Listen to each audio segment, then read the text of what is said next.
You're listening to the audio portion of Workshop Wednesdays. Workshop Wednesdays is a free live discussion about topics affecting accountants, bookkeepers, and business owners. You can join the ABO group in Facebook to participate live Wednesdays at 10 a.m. Pacific Time. Just search for ABBO in Facebook. This podcast is brought to you by Schoolofbookkeeping.com, where you will learn, grow, and build a thriving bookkeeping practice. We have hundreds of lessons with almost every aspect of the industry. Start your free month today at Schoolofbookkeeping.com. So welcome to another Workshop Wednesday. My name is Dan DeLong, and we have from Hawaii. Is that where you're at, Carrie? What's going on? No, it's the Caribbean. Oh, it's the Caribbean, right? Because it's think blue so. water. See the beautiful water. I'm gonna swim in there later today. Right. Yes, and Carrie Collins joined us from Hawaii. My hair is blowing in the wind. That's right. You have to get like a fake fan to complete the illusion. That's true. All right.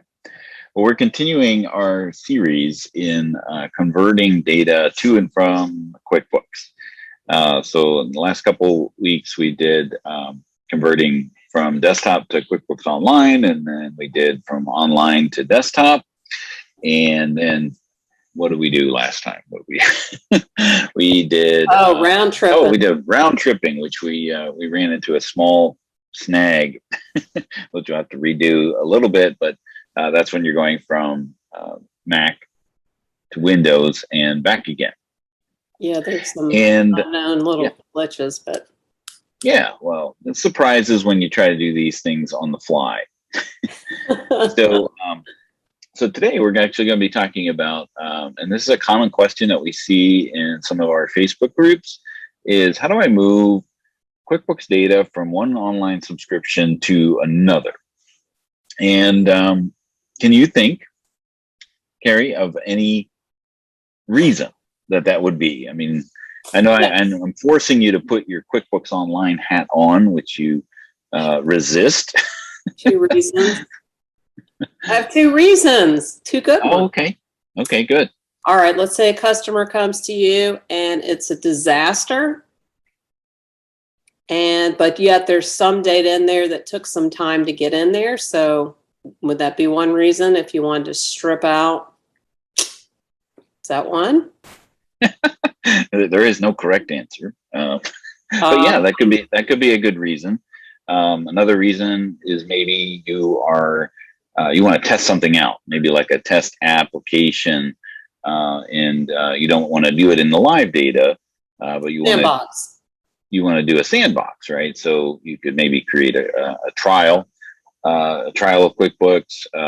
If you do that in your QBOA portal, you get like all of one day to do that. But if you go out and do a trial, you got a 30-day trial, you can really play around with that in the trial file.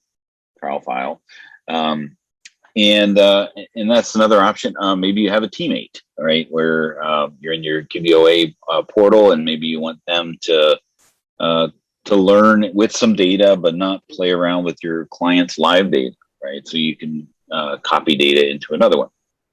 We had a request on our CBG group where it's like, hey, how do I get invoices and estimates?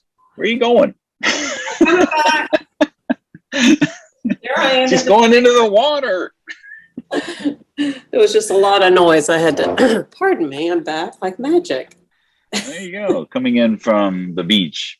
That's I know right. It's very tempting to just go wander off in the beach. I really wanted to swim, but I came back. Okay, good. There's another reason too. Let's say your client got caught in the wrong subscription. So yeah, and there's a multitude of reasons. And Jen in our group, she has, I would like to take just some of the data, from one to another. So that's what we're going to talk about here today is, ways to do that. So, much like what we talked about, going from Mac to Windows, kind of like a round trip, you can combine the 2 options of what we did, our workshops that we did before, where you could take the data to desktop and use that desktop data to go into the new QuickBooks Online subscription. That involves you having desktop, right? So a lot of our partners and a lot of our friends that don't even want to touch desktop, and it's just like a foreign version of QuickBooks to them.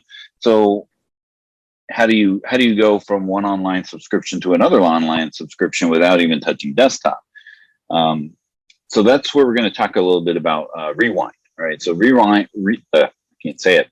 Rewind offers a QuickBooks copy service, but there's a lot of buts, when it comes to that. So sometimes it's the best option, sometimes it's not. All right, so let me go ahead and share my screen here. And okay, all right. So I'm over in Rewind here. So Rewind is a backup service, an online backup service that you can back up your QuickBooks Online with. So QuickBooks Online Advanced has a backup and restore service, and the whole idea of that is that you can choose a restore point. So if something horribly goes wrong in that particular online subscription, you can go back to a point in time. What I like about Rewind is that with their backup service, they actually have transactional backup. So if somebody deleted one transaction and you just want to restore that, you can restore just the one transaction. So you can do it on a transactional level, but also, a restore point. So like 2 days ago, 3 days ago, restore back to that. But they also have this service called QuickBooks Online Copy, or Rewind Copy. And it's a fairly straightforward process because all you do is you connect Rewind to 2 separate QuickBooks Online subscriptions and tell it that your source data, and tell it what destination data. Pay a small fee. I think it's $29 for the copy process, and click there it is right there. I'm sorry, it's not on. Wasn't reading the screen. Yes, $29 per copy, and then you hit start, and it copies the data. If there is a setting or something that is prohibiting the copy from happening, it will alert you and tell you what to do. And then after the copy process happens, it will give you a report, tell you what came over, what was skipped, what was an error, and even give you links to the transaction itself so that you can see what that transaction is and maybe make some changes. You reach out to them, and they'll let you reset it so they won't charge you again if you realize that it's something that you have to copy again. The caveat is what does it copy and what doesn't it copy. So we're going to put a link here in the chat, as well as on the Facebook group. Now that it's it's streaming on the right place, of what it does copy and what it doesn't copy. And what it does copy is invoices, payments, and estimates, credit memos. So everything on the customer side, vendor transactions, everything that you would do with vendors. Purchase orders is a nice thing because when you're looking at going from using the desktop doesn't do these non-posting transactions. So when you're going from online to desktop and then back again, you're going to lose all your non-posting transactions. So purchase orders being in that is a big win. And what Jen was asking for is estimates and invoices. So looking at here, we have estimates and invoices. So that would be helpful. Right now, of course, in her situation, it's going to copy everything. Right, there isn't like a selection where you can say copy this, but don't copy that. So you're going to get a copy of the company file in its entirety. So your lists, your vendors, employees, locations, classes, locations, but really what you want to know is what doesn't it copy, right? Because there are some things that it can't. Oh, there's the yes, but.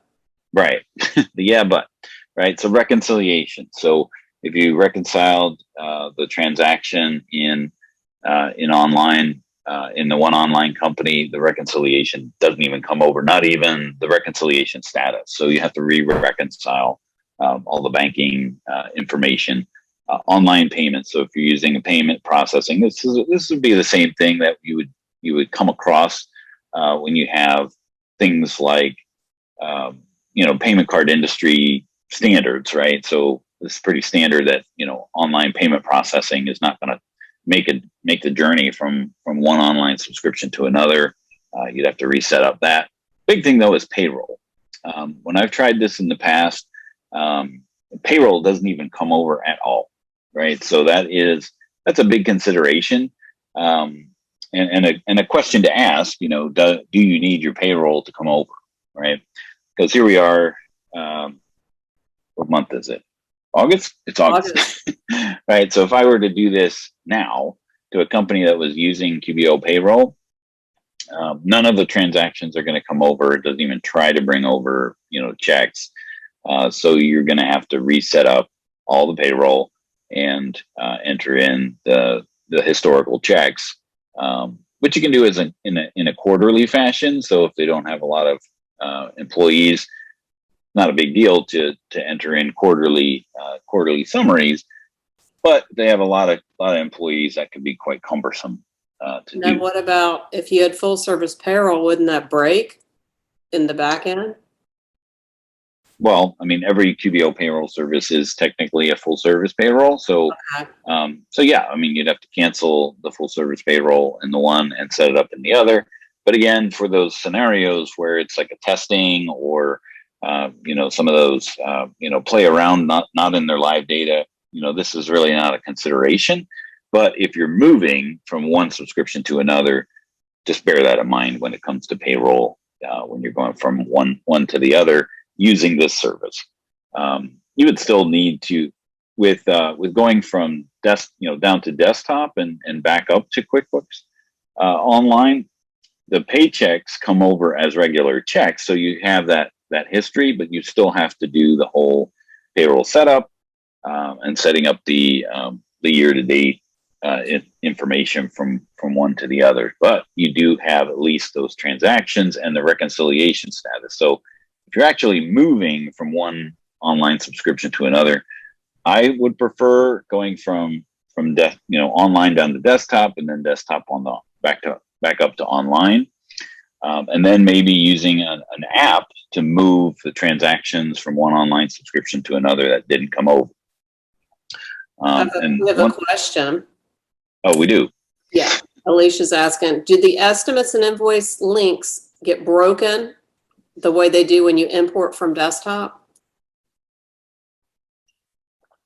Meaning that the estimates don't get tied to estimates or invoices. I'm going to probably say yes, that they don't maintain that connection. I haven't seen, I can't recall, but there's a nice little chat link, chat guy right here, and we can ask them. And with those online payments, this is my question too. Mm-hmm. If you reconnected your merchant service account to the new, I wonder if there was a way to bring those back in, or it's just a manual process. Yeah, so I mean, you can connect your QuickBooks Online merchant account just by moving, contact them to it, or you're into a payment rep if you have one, to move it over. But the historical transactions of the history is not going to go from one online subscription to another. Okay. So that could get pretty messy. Yeah. Now, in Jen's scenarios, I want to get all of the data from one online subscription to another, but just using the invoices. There's an app called Sasant. I can't remember the Sasant Transactions, where it's a bulk through Excel utilizing that. Being able to export from one, there's an option to export. There's an option then to import. So you could feasibly connect both subscriptions and pick and choose what you want. Challenge with this app is now that you're doing it this way, it's one list or type of transaction at a time, right? So to Alicia's point, or Alicia's question, the links, the connection between transaction A and transaction B is not going to go across in this journey between the two. So that does bring up a good point with that. But back to Jen's scenario of, I want to bring over just invoices and estimates, because if you use the copy service, that will bring over everything. Then you can use this and click on the delete, and then just go through and delete what it is that you don't want to see in that new online subscription. This just connects to the online company. This is an act.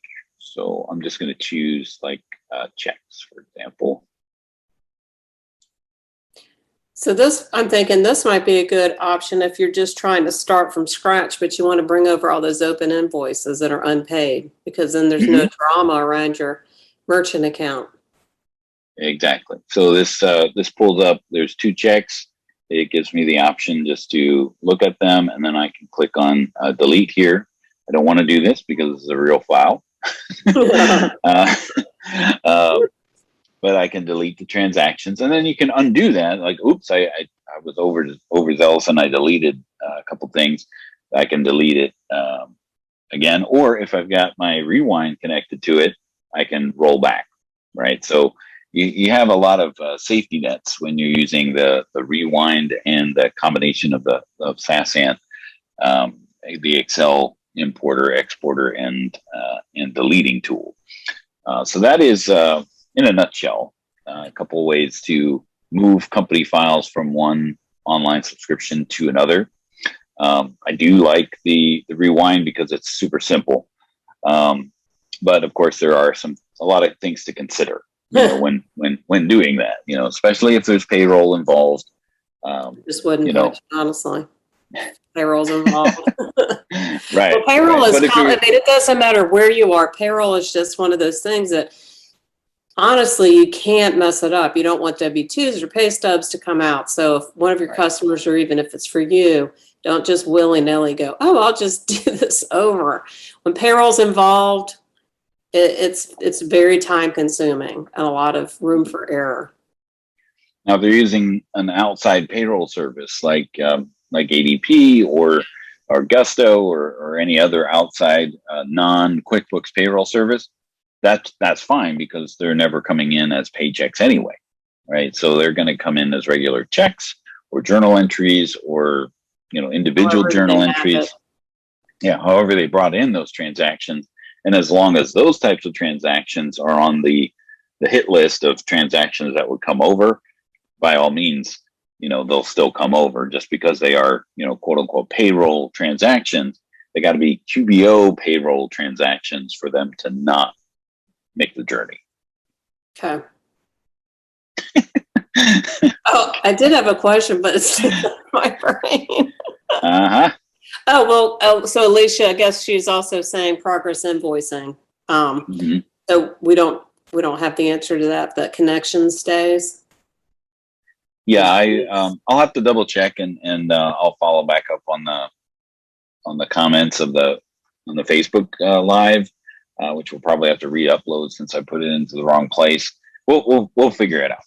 Alicia assumes it breaks, and I'm with you. I would assume it breaks too, but we'll get a confirmation just to be sure.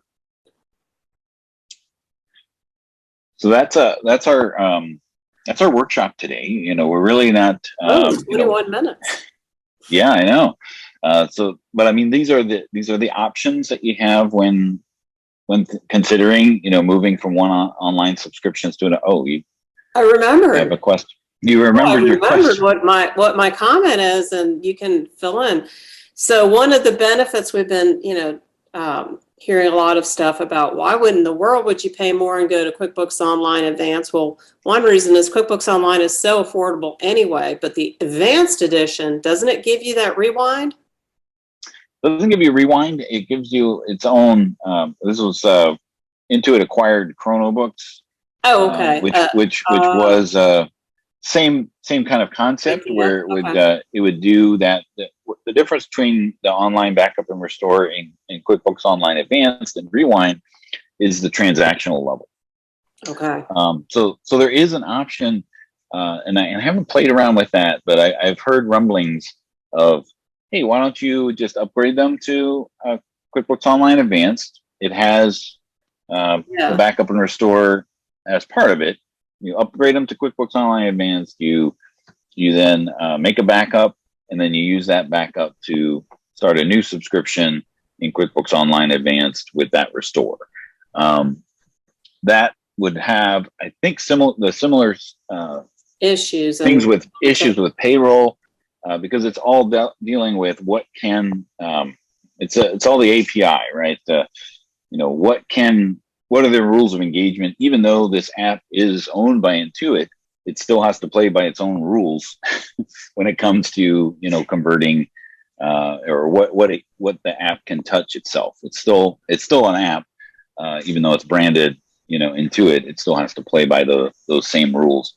But I've seen people do that as well. So that's a third option when copying a company file from one to another, by using upgrade to advanced, activate the included online backup, use that restore in a new subscription. But that's again only going from advanced to advanced. Once you're in advanced in the new subscription, then you can downgrade to plus or essentials, but then of course then you lose any promotion. So there goes. There's always a yes, but there's always a catch. But yeah, and then just to clarify, often people will say, and see if I have this right. Often people say, "Well, that's stupid. Why won't my payroll copy over?" Like you said, and to just put a little more light on it, you wouldn't want your social security number and all your W-2 information flying through the cloud and being out there. There's a privacy and a security reason why that, and I would imagine why payments doesn't travel like we would want it to. Yeah, it's definitely a security issue, with secure data or sensitive data like that. Because as we showed in the converting from desktop to online, it's just a file, right? So if that information was floating around and and opened, which it is an openable file in like Notepad, you can certainly just see that, right? So you wouldn't want that to have that kind of information in it, or else that could open up a liability for not just you, but also Intuit as well. So that's locked down, and that's always been the case, even in desktop, as far as moving things around. I mean, I won't go down that, but just keep it. But that's the reason, is that you can't just import, and you can't export payroll data for that reason, for security. Yeah. All right. Well, thank you for joining us on another Workshop Wednesday. And next time we'll be talking about more things that you can do in converting data to and from desktop, or QuickBooks. And I think next time we'll be talking about what if it's outside of QuickBooks, if it's is there zero. Such a world, Dan? Is there really a world out there? Yeah, I think I heard about it. Okay, we just don't. Yeah. What if these things? Yeah. What if you have a client who's in zero, or what if you have a client who's in who wants to go from enterprise down to pro or premier or something like that? So these one-off cases. Okay. We have some solutions there. So hopefully you join us next week on another Workshop Wednesday, and we'll see you next time. Have a great week.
Bye.